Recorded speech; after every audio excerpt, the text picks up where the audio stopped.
another story stretcher, a fun craft to do that links to a fun online reading that I found. So the book I'm going to recommend today is one that I had never heard of before. I found it on Storyline Online, which is a really cool collection of read-alouds. I've been blown away by how well done those read-alouds are. So Sophie's Masterpiece, which is by Eileen Spinelli and illustrated by Jane Dyer, is read by CCH Pounder. And she has a lovely voice. It's so nice to listen to her read the story. But it's about a spider who isn't just an ordinary house spider. She's a master weaver. But the people where she lives just don't appreciate the work that she does. It's a really sweet story, has a bittersweet ending.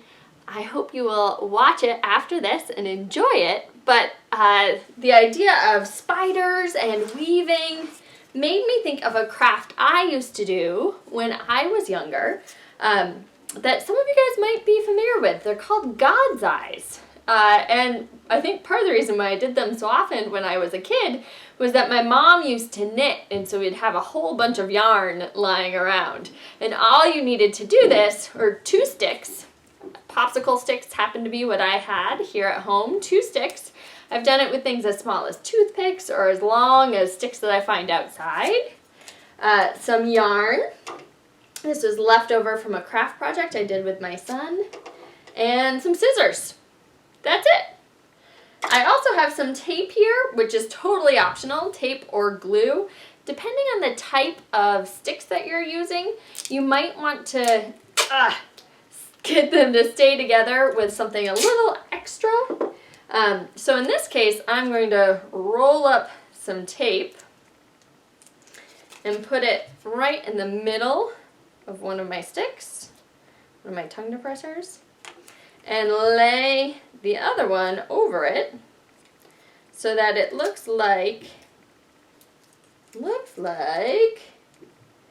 X. An X or a plus sign, one or the other.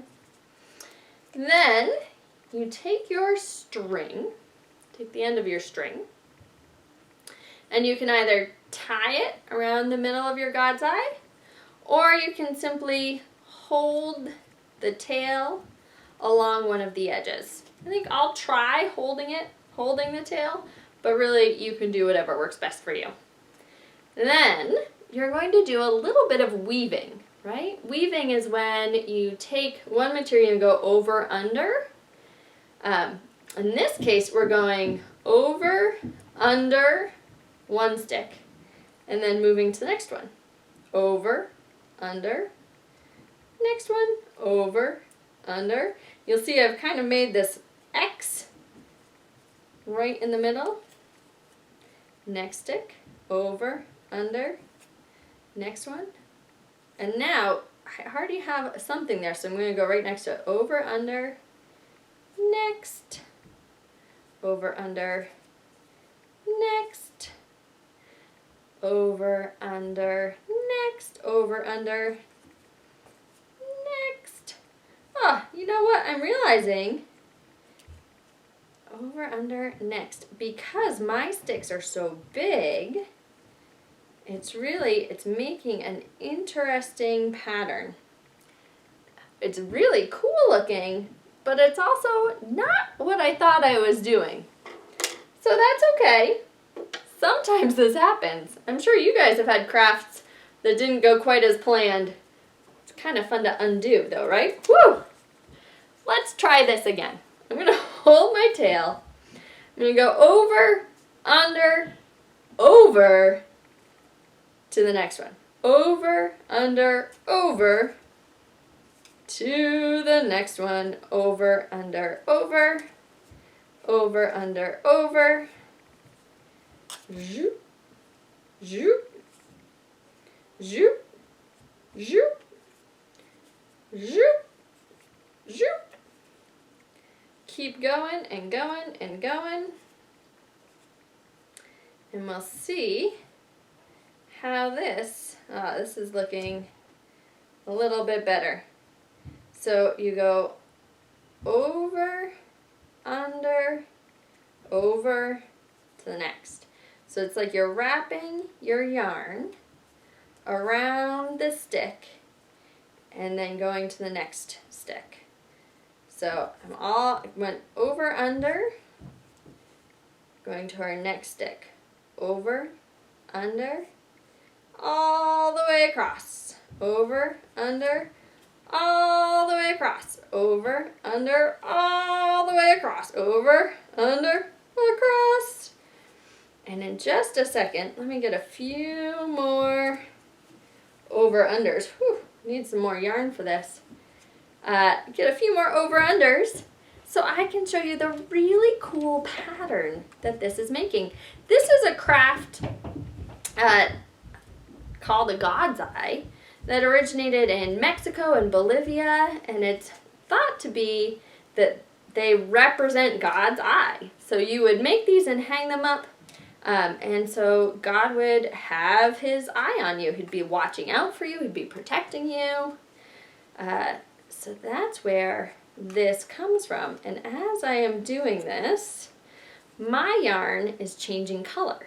I don't know if you noticed the type of yarn that I picked for this craft has a bunch of colors all in one. Some blues, some greens, some yellows, and it gradually changes color as I go, which is really neat. It makes its own little pattern.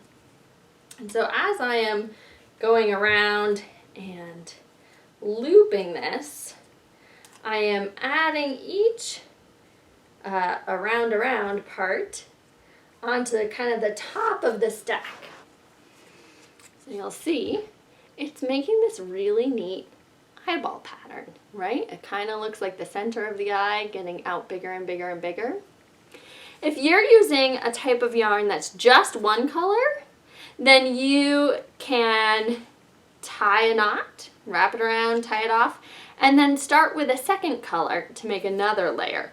But I kind of like it both just with this variegated yarn, this one yarn that has a lot of colors in it, and solid color God's Eyes also look really nice too. So you make these and you can hang them in your window, you can hang them on your wall, you can put them wherever you think you might need a little more color, or just something fun to decorate with, right? All right, I'm gonna call that done. I'm gonna cut off a nice long tail.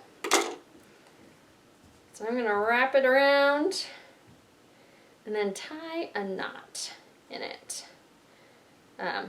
So wrap, send my yarn under, and pull it tight. And then I'm going to send my yarn under again. Oh.